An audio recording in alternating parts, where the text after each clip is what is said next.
Good morning and welcome, students. Today we are going to be looking at metabolism of microorganisms of industrial importance.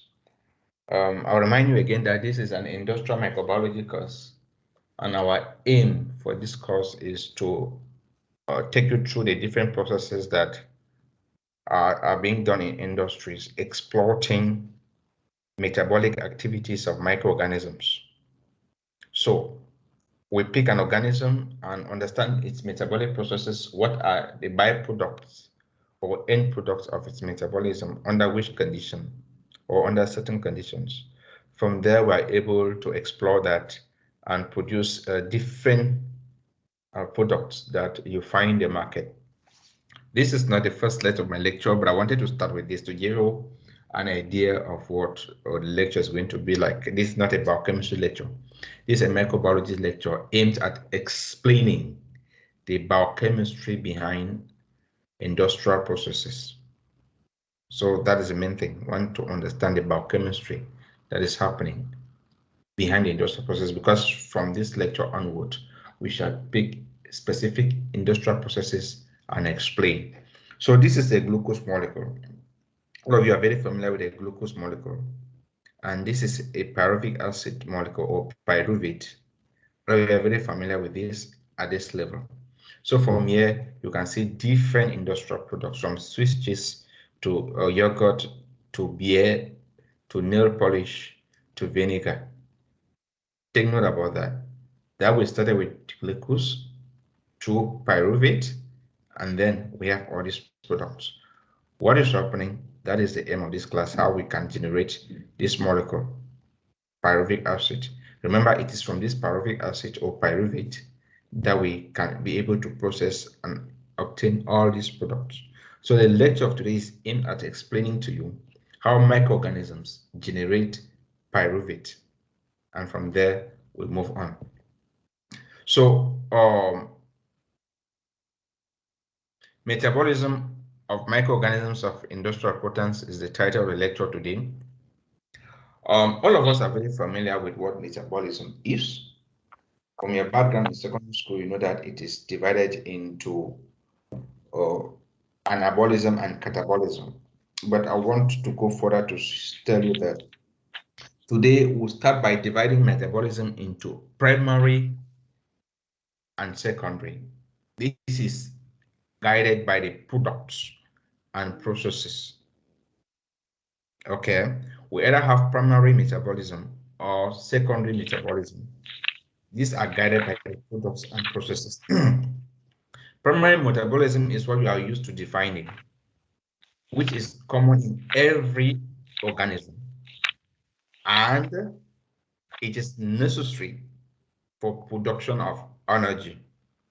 Primary metabolism is present in every organism, and it is necessary for the production of energy and also for the biosynthesis of other metabolites. So when you are explaining the breakdown of glucose through pyruvic acid to acetyl A, and the further breakdown of acetyl A through the tricyclic acid cycle to produce ATP, we are explaining primary metabolism, particularly catabolism. When we also look at the biosynthesis of molecules like glycogen, starch, and others, we are also explaining primary metabolism, but in this case, anabolism. Okay, in this case, we're explaining anabolism. So, primary metabolism could be catabolism or could be anabolism. Catabolism is breakdown, while anabolism is biosynthesis of molecules. So common products of primary metabolism that could be used in industrial processes will include alcohol, amino acids, organic acids, nucleosides, enzymes, and microbial salts. So what am I trying to explain? Industrial processes could also harness primary metabolism to produce metabolites for industrial usage. So I'm sure you're familiar with alcohol found in beer and wine, amino acids, which could be used in single cell proteins. You're familiar with organic acids, nucleotides, enzymes, and other microbial cells, commonly called biomass. These are all products, or these are all produced through primary metabolism, and they are very useful in industries, as we'll be seeing. On the other hand, there are other organisms that use different pathways to still produce industrially important products. This pathway, called secondary metabolism, is not essential for growth of the organism and usually sets in as a result of a distortion and obstruction in the typical growth medium of the organism, and therefore the organism switches from producing energy to the production of other molecules termed secondary metabolites. And these molecules include alkaloids, antibiotics, toxins, pigments, etc. They are also very important in industrial processes, very essential industrial products, especially antibiotics.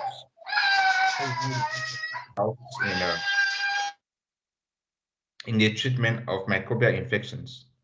So that becomes the number one primary use or primary importance of secondary metabolites, antibiotics. So in this lecture today, we are going to go through how primary metabolites are produced, secondary metabolites are produced, and biochemistry involved in the generation of the essential molecule pyruvate.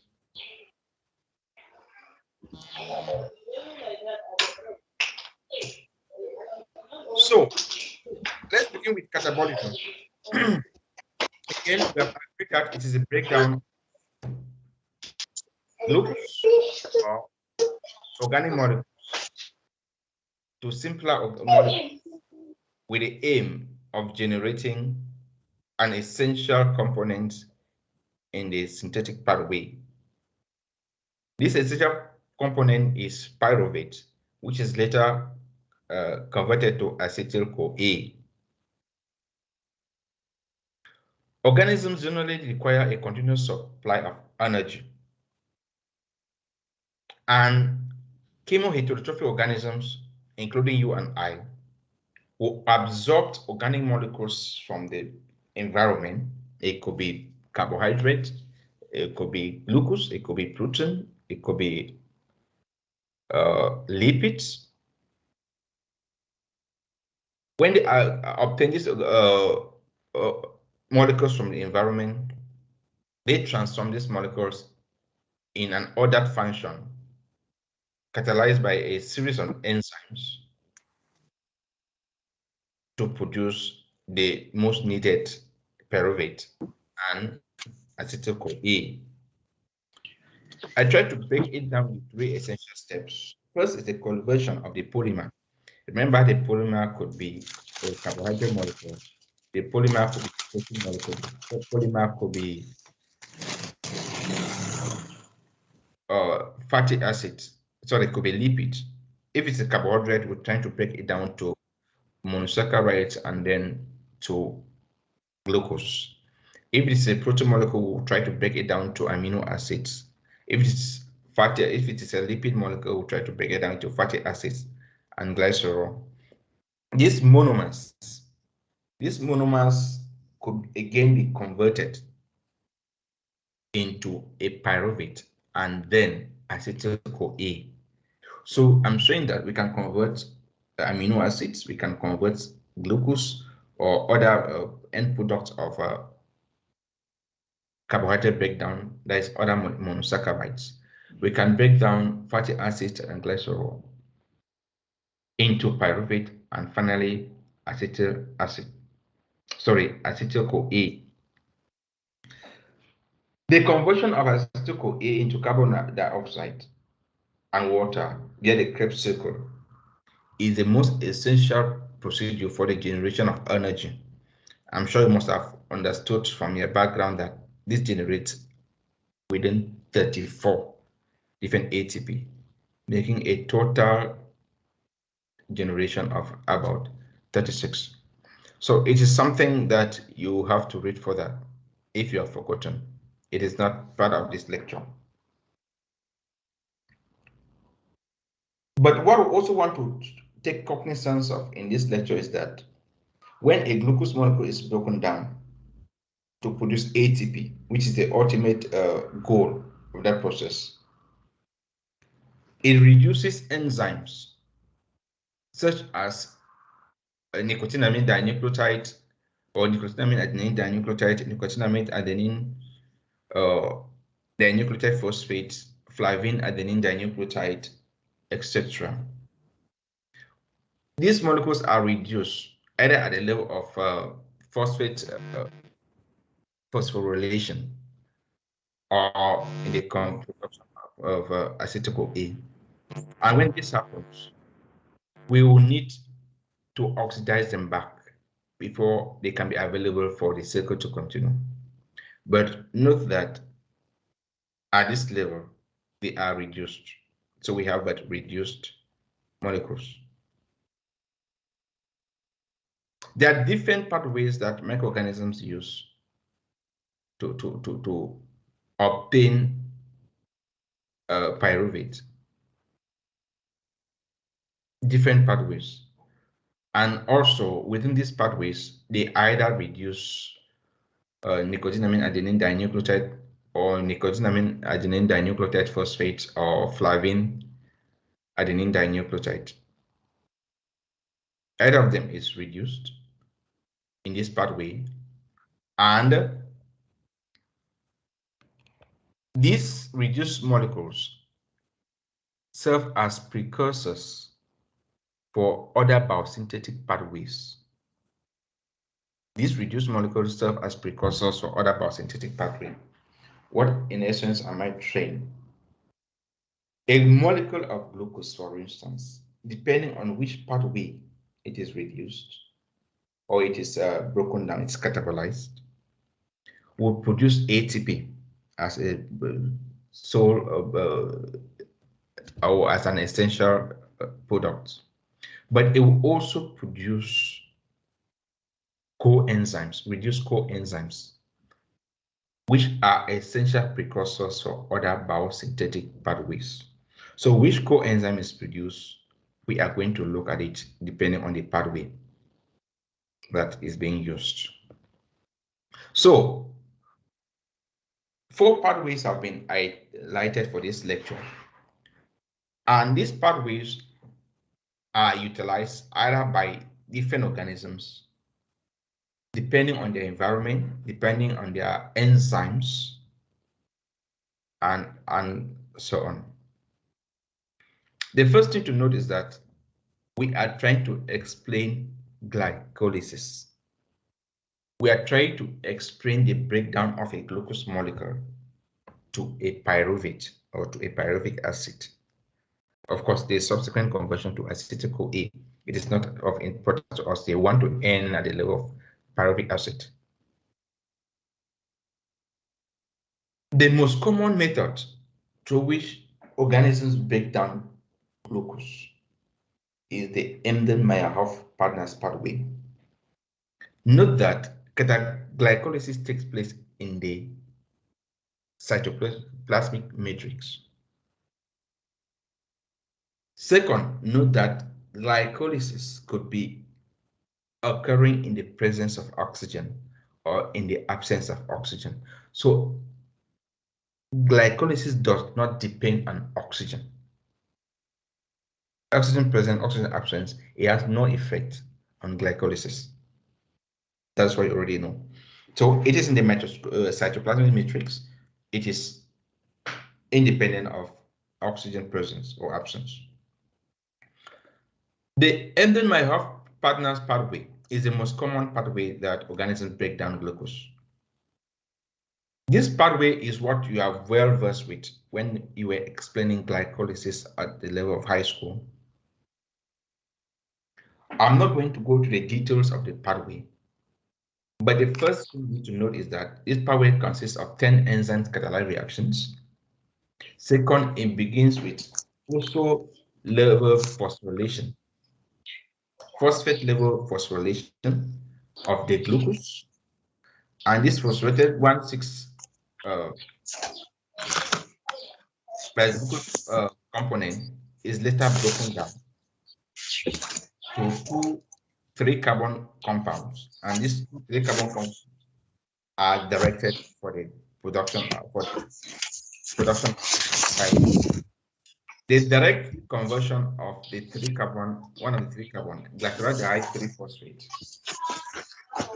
There is a direct conversion of one of the 3-carbon compounds, glyceraldehyde 3-phosphate, while dihydroxyl acetone phosphate has to be isomerized back to glyceraldehyde 3-phosphate because before it can be converted to pyruvate. So there are 10 different enzymes involved in the conversion of glucose to acetyl-CoA. 3 of these enzymes, which are key enzymes in the pathway, are irreversible. So they are the enzymes that control the pathway to move in one direction. Hexokinase, phosphofructokinase, and pyruvate kinase. These enzymes are irreversible, but in the biosynthetic process, for instance, in glyconeogenesis, there is a bypass of these enzymes. There's another pathway that bypasses these enzymes before that process can go through. Remember, because they're irreversible, they help as a key check for the forward movement of the pathway. I indicated earlier that a glucose molecule is phosphorylated and then broken down into 2 3-carbon compounds. The 2 3-carbon compounds are glyceraldehyde 3-phosphate and dihydroacetone phosphate. Glyceraldehyde 3-phosphate is directly converted into pyruvate or pyruvic acid, while the dihydroacetone phosphate is isomerized back to glyceraldehyde phosphate before it can be converted to pyruvic acid. At the level of phosphorylation of glucose to fructose 1,6-biphosphate, 2 ATP molecules are used up. Later reactions produces 4 ATP molecules. So the overall ATP production in glycolysis via the Eden-Meyerhof partners pathway is 4. But the net ATP production is 2 because 2 ATPs are used up during phosphate level phosphorylation.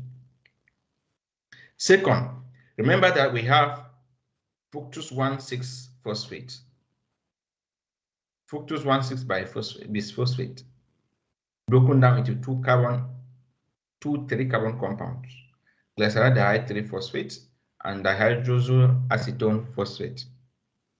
This DAP is later isomerized again to glyceraldehyde phosphate, meaning that at the end we have what? 2 glyceraldehyde phosphates, which I indicated earlier that they are converted directly to what? Pyruvate. So we have a net pyruvate production of 2 molecules. We have a net ATP production of 2 molecules and 2 reduced coenzyme precursors.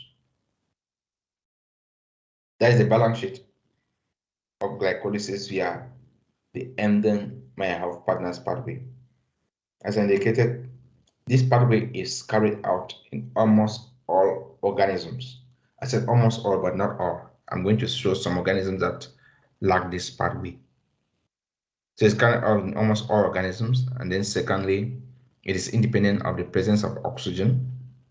And thirdly, it produces a higher ATP yield and a higher pyruvate yield. The next pathway is the pentose phosphate pathway, also known as hexose monophosphate pathway or phosphoglucokinase pathway. This pathway, it is run alongside the Embden-Meyerhof pathway. So almost all organisms that run the Embden-Meyerhof pathway also run the pentose phosphate pathway. So common organisms that have been identified within the bacteria, most fungi, yeast, eukaryotes, and so on. But a lower number of organisms possess this pathway compared to the Embden-Meyerhof pathway. So that's the first thing to note. An organism that run the Embden-Meyerhof pathway convert 10 to 20% of their glucose via the pentose phosphate pathway. In other words, they generate their pyruvate using the pentose phosphate pathway, about 10 to 20% of them. Why is this essential? We are going to see shortly.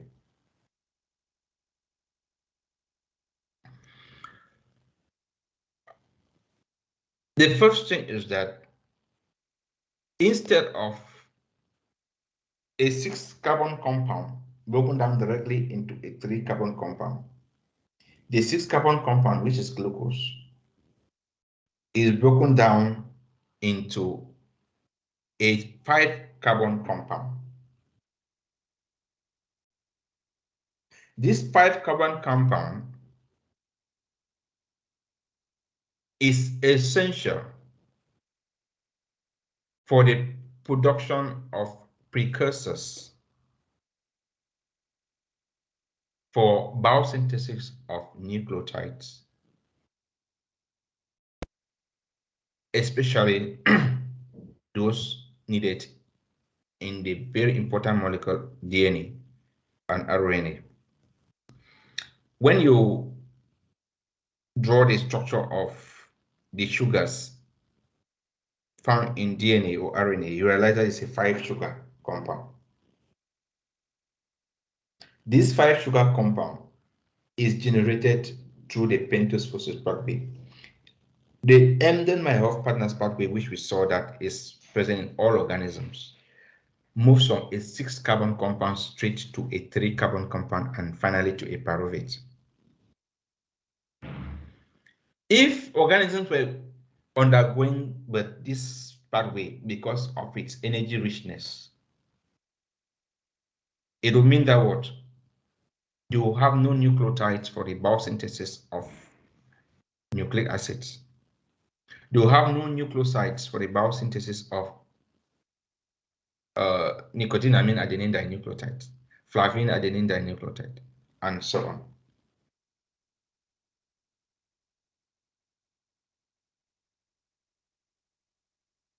So that is the essential of this pathway accompanying the Embden-Meyerhof partners pathway. But as we're going to see shortly, it produces a less quantity of ATP and a lesser quantity of precursors. But without it, we won't have ATP. So we won't have nucleotides. It also generates 4-carbon metabolites, erythrose, 4-phosphate. And this is involved in the biosynthesis of aromatic amino acids. So you say that this pathway does not only generate nucleotides, it also generates aromatic amino acids, which are necessary for the synthesis of these amino acids. The third and most important, and also another important reason for this pathway to operate is that it metabolizes a pentose sugar So what am I saying? The Embden-Meyerhof pathway can only metabolize a 6-carbon compound, a hexose. It cannot metabolize a 5-carbon compound. So if the system has 5-carbon compound or has a source of sugar, which is a 5-carbon compound, the Embden-Meyerhof pathway will have no use for it. So the system will not be able to generate energy. But thanks to the pentose phosphate pathway, organisms that operate this pathway are able to utilize to obtain energy from xylose and other pentose sugars. So what is the balance sheet of the pathway? One, we have a ribulose 5-phosphate, which is the 5-carbon compound, and we also have a 6-carbon compound. So 2 compounds are produced, one a 6-carbon, the other a 5-carbon. The 6-carbon is broken down to a 3-carbon, as we already know. That is pyruvate. While the 5-carbon compound is fed into the biosynthetic pathways for nucleotides and other precursors. We also have the production of a reduced NADPH. We also have the production of a reduced NADPH. So, in a summary, the balance sheet of pentose phosphate pathway is a 6-carbon, is a 3-carbon pyruvate, a 5-carbon ribulose, and a precursor, nicotinamide adenine dinucleotide phosphate. Of course, ATP, but much lesser.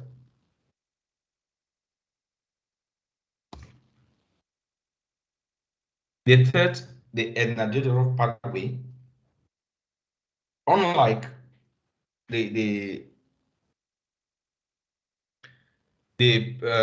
pentose phosphate pathway, this pathway is common in most gram-negative bacteria. Remember, the pentose phosphate pathway was common across all organisms running the Embden-Meyerhof pathway, and was essential or a complement to the Embden-Meyerhof pathway.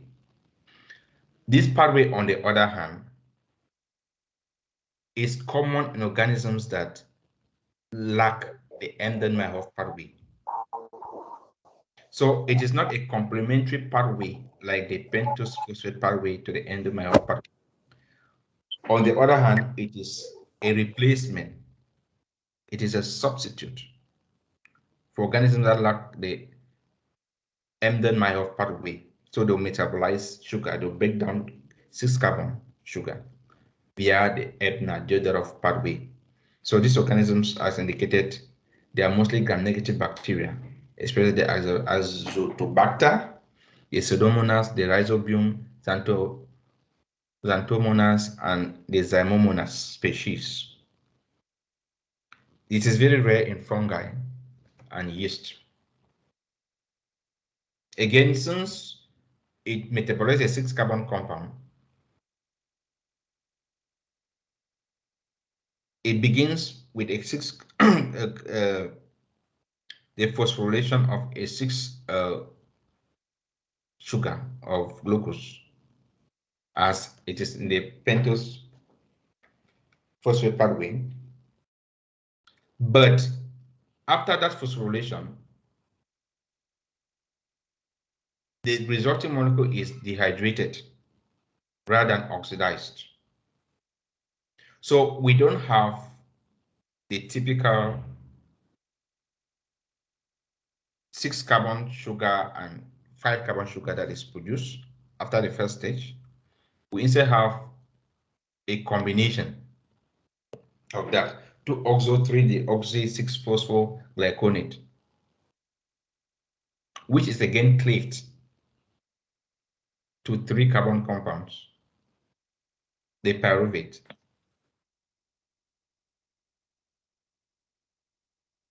obtained from glyceraldehyde phosphate.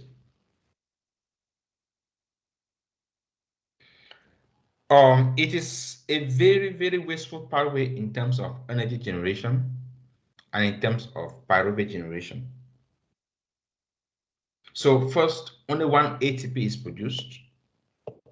Second, only one glyceraldehyde phosphate is produced, and therefore only one pyruvate is produced. The energy yield also is lower, as already indicated, compared to two that are produced in the MDMA partners pathway. But again, it is because these organisms lack the enzymes that are needed to metabolize glucose via the MDMA partners pathway.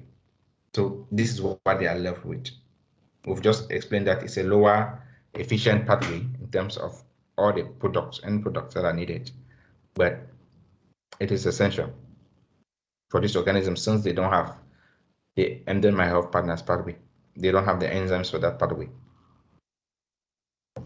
The fourth and the last for this session is a phosphocatalysis pathway. The phosphocatalysis pathway is also known as the Warburg-Dixon pathway,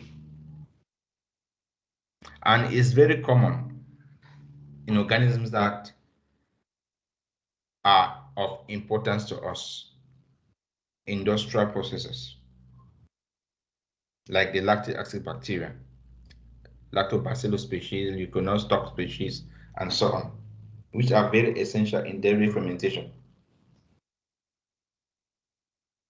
So it involves the oxidation and decarboxylation of glucose to ribulose phosphate. We've seen this molecule before, take note about it. Ribulose phosphate was one of the products in the pentose phosphate pathway, and we agreed that it was a 6-carbon compound.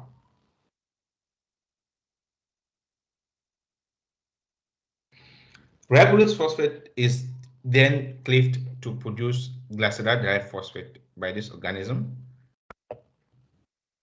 And remember, glyceraldehyde phosphate is a precursor for what? Pyruvate. This glyceraldehyde phosphate is converted to pyruvate via the Embden-Meyerhof partners pathway.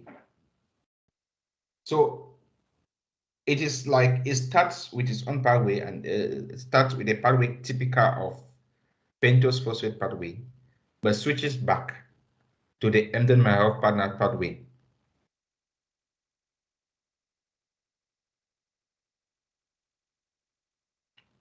But what is the essential issue again here? It produces a pyruvate and also produces what? A 5-carbon compound.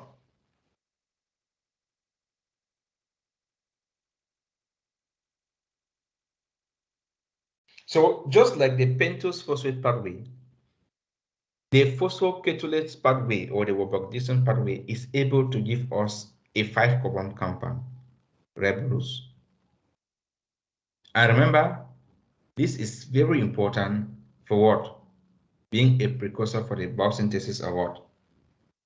Nucleotides in nucleic acids and other precursors or coenzymes.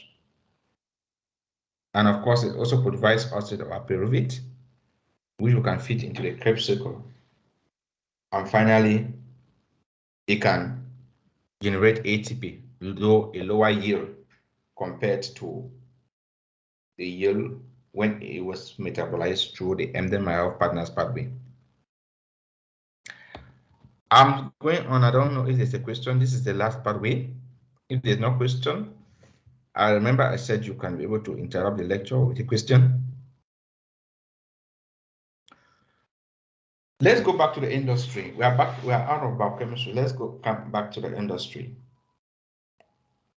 This is what we had: glucose.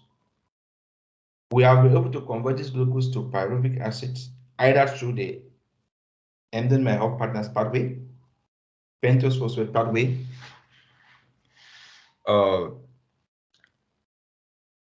a Navier-Stokes pathway or the Wolbach-Dixon pathway. We saw that each of these pathways at one point at least produced a pyruvate. It's true that some had one, some had two, some had other byproducts, some produced other precursors.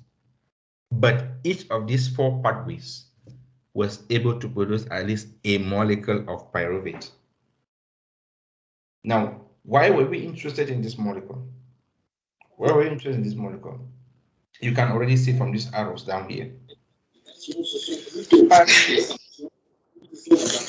In the presence of oxygen, in the presence of oxygen,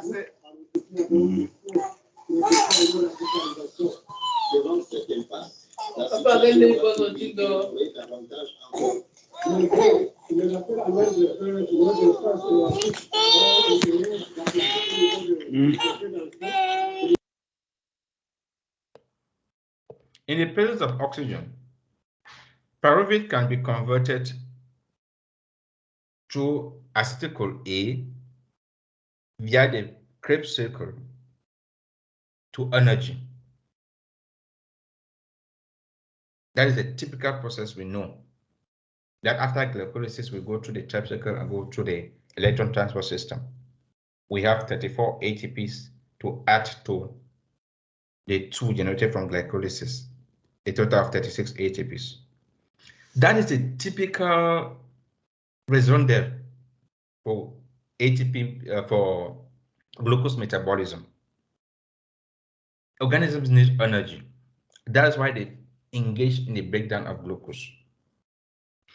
Also note that in this process, NAD and NADH are reduced. NAD is reduced to NADH, sorry, and NADP is also reduced to NADPH. So at the end of glycolysis, we have pyruvate. In some cases, it could be 2. In some cases, it's 1, depending on the pathway that was used. Second, we have NADH. So we have used up what? NAD plus or NADP plus. In the absence of oxygen, this procedure is not going to continue. This procedure is not going to continue because there will be no terminal electron acceptor.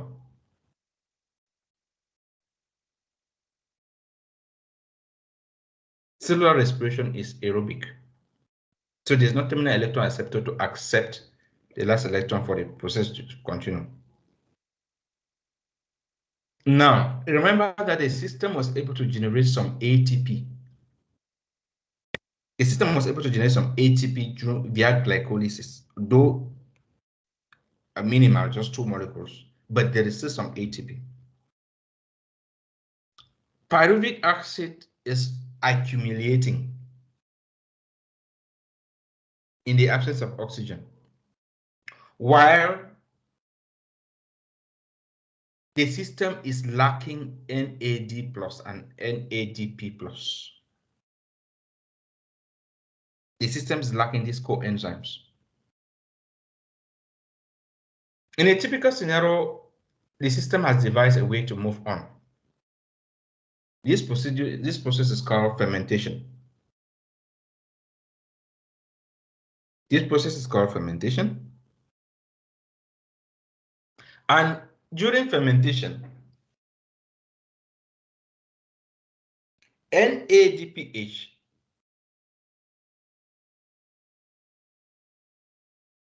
is regenerated, is oxidized back to NADP plus, and NAD plus is regenerated through oxidation. And therefore, the system is not lacking these essential molecules. I started with this because that is the #1 gain of fermentation to the organism.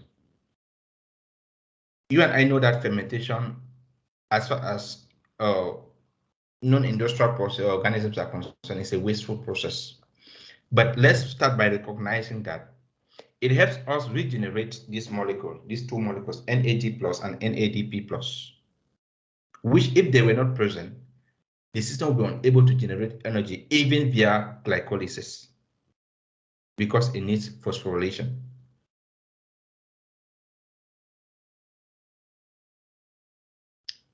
The next thing to note is that the accumulation of pyruvic acid could be toxic for the system. So it is further converted to other less toxic molecules within the cell, which can be excreted out of the cell. Pyruvic acid is further converted to less toxic molecules, which can be excreted out of the cell. And in this conversion process, at times, very little ATP is generated. In some cases, no ATP at all. But in cases where little ATP is generated, this adds up to the ATP generated during glycolysis to still run the cell. I'm not talking about anaerobic organisms here. I'm not talking about anaerobic organisms. Anaerobic organisms typically have another terminal electron acceptor, which is not oxygen. So their procedure is running on and on. They don't need oxygen at all. I'm talking of aerobic organisms that have been starved of oxygen.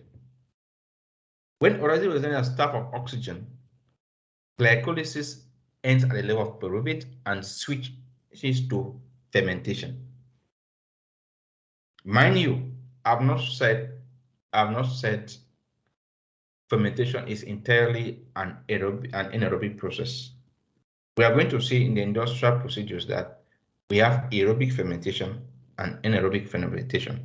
But the typical situation I'm describing here is anaerobic fermentation, wherein the organism has produced pyruvate, but there is no oxygen for it to proceed via the Krebs cycle and the electron transport system to generation of ATP. Based on the substrate and the organism, we can have different types of fermentation.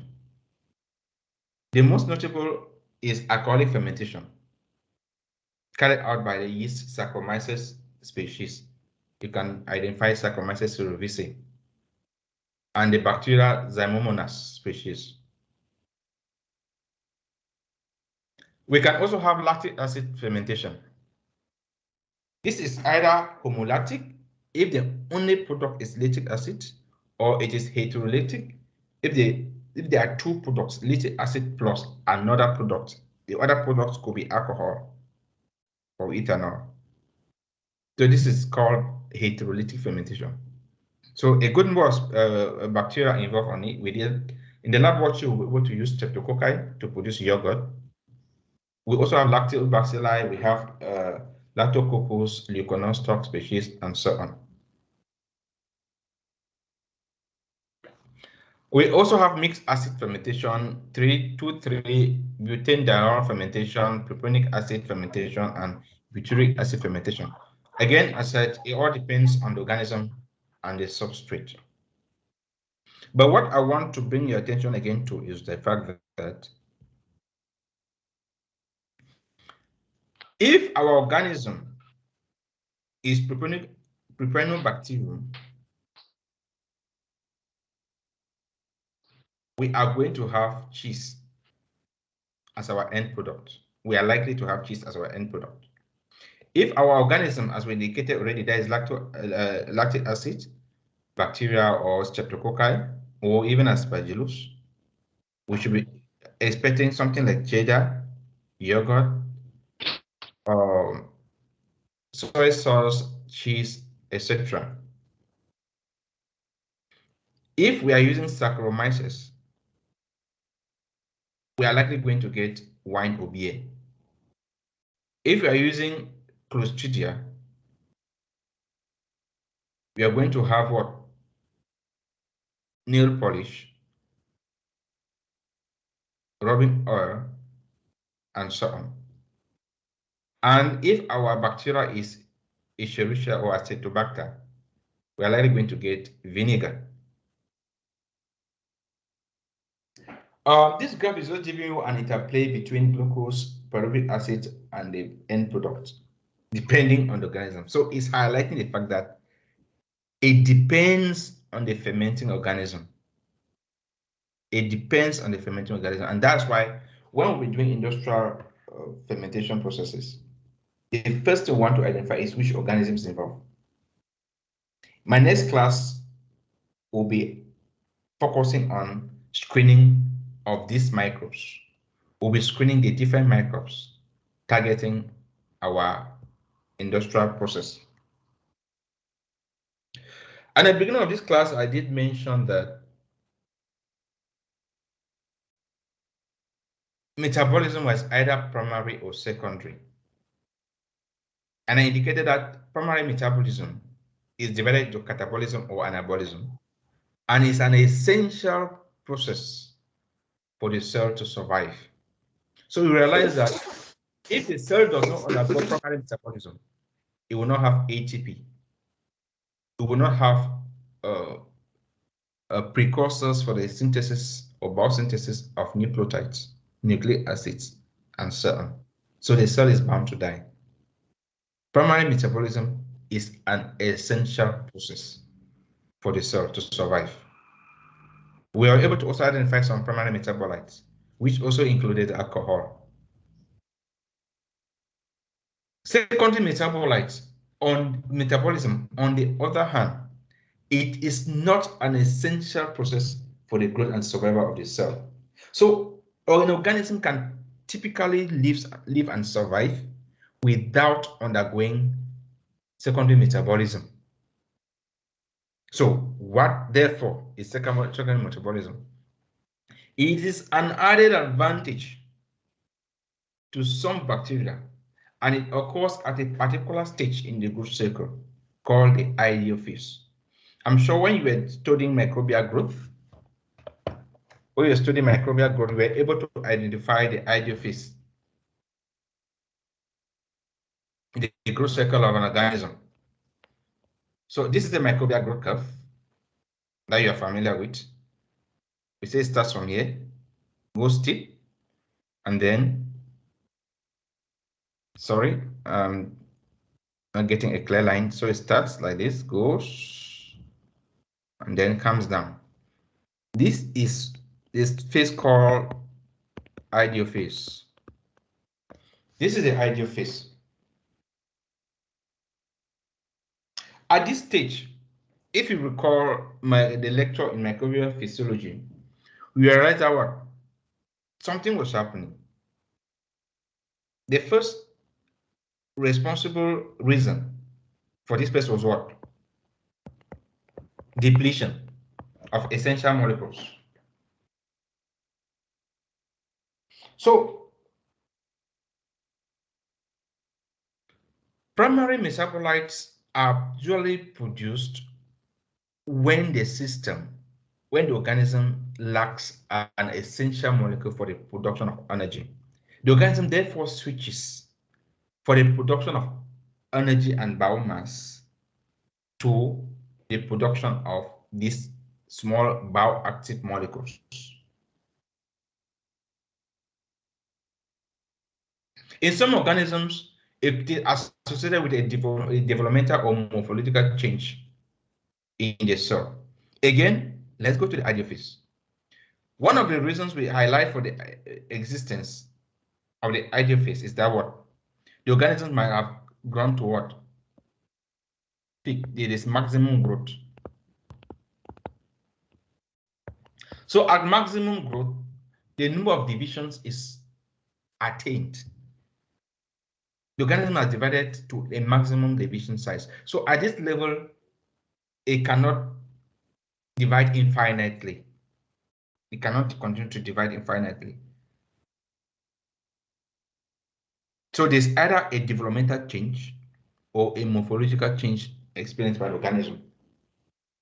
So at this stage, it switches from producing biomass, it switches from dividing repeatedly to what? Producing secondary metabolites. So it's no longer producing energy. It uses its pyruvate. The organism devotes its pyruvate not to the Krebs cycle, but to the production of secondary metabolites.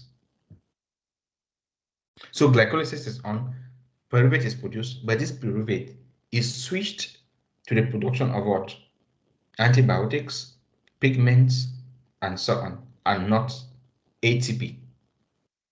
And therefore, the organism is not growing and not biomass. We should note that not all organisms produce secondary metabolites. As a matter of fact, just a very few organisms produce secondary metabolites. Why therefore do they produce secondary metabolite when we've identified that it is not essential for growth? Let's take the most common secondary metabolite, an antibiotic. What is the use of an antibiotic? To kill competing bacteria. So the organism that has the ability to produce antibiotic as a secondary metabolite is able to inhibit the growth of competitors. So the ability to produce secondary metabolites empowers that organism with a competitive advantage over organisms that are not able to produce it. So let's come back here. This is again the phase where secondary metabolites are produced, the ideal phase of the growth cycle, where the peak or the slope is starting to bend. Again, one of the reasons we said the slope starts to bend is what? There's depletion of nutrients. There's a maximum concentration of organism arrived at. So the organism is feeling threatened. Its survival is threatened. So it thinks that if it doesn't inhibit the growth of other organisms, they are going to compete severely for these nutrients. So it starts sensing competition. And when you start sensing competition, you have to do something to disadvantage your competitors. So one of that is the production of antibiotics, which inhibits the growth of these competitors. And therefore, the organism is able to survive. While those organisms which lack this ability will die. So I've highlighted some 6 characteristics of secondary metabolites. I think I've already gone through all of them without itemizing. We said they are specifically produced by a selected few organisms. They are not essential for growth. Environmental factors influence the production of secondary metabolites. Some organisms produce secondary metabolites as a group of compounds. That is what I've not highlighted. So some organisms may produce them as a group of compounds which are certain later broken down. So as a matter of fact, most secondary metabolites are not produced as a single compound. They're actually produced as a group of compounds. The synthetic pathways are very similar to primary metabolites, but some complications in their pathways are not yet established to clearly determine what is the change. What is the real change that we will see before we start observing secondary metabolites? Scientists are still exploring on that. And it is regulated, although it is also very complex and differs from primary metabolites. I'll end the recording at this level and open the room or the floor for